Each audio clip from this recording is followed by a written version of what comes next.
fizaosiana eritrereto hoe mba taizamo angamba tsisy azonao natao fa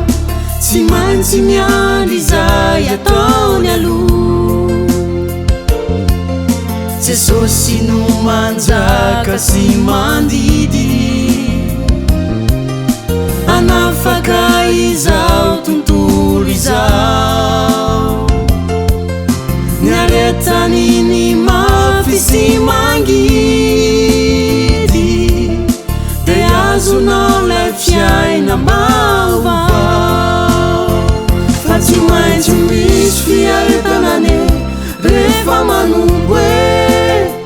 tena mila mijoro sy miaritra fa matokisany tompo fala mbola izy koa ny farany ka mbola isalohana ny anarany de mahereza trano fa ny tompo tsy anariny zanany fa tsy maintsy misy fiaretanany rehefa manombo tena mila mijoro sy miaritra fa matokisany tompo fala mbola izy koa ny farany ka mbola isalohana ny anarany de mahereza trano fa ny tompo tsy anariny zanany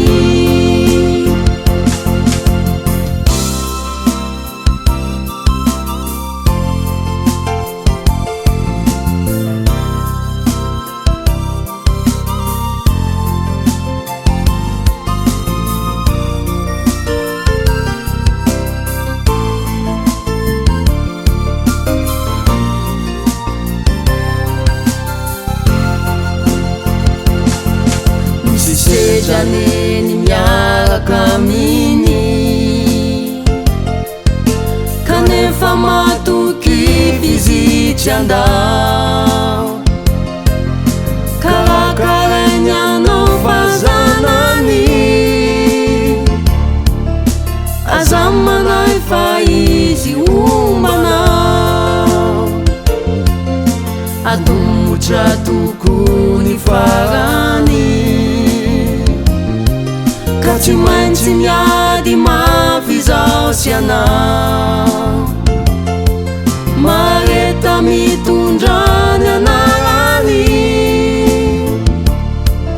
mahereza fa Jesosy tsy mandao fa tsy maintsy misy fiaretanane rehefa manombo tena mila mijoro sy miaritra fa matokisany tompo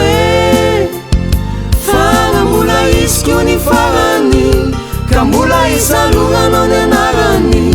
de mahereza trano fa ny tompo tsy anariny zanany fa tsy maintsy misy fiaretanane rehefa manombo tena mila mijoro sy miaritra fa matokisany tompo mbola izy koa ny farany ka mbola isalohana ny anarany de mahereza trano fa ny tompo tsy anariny zanany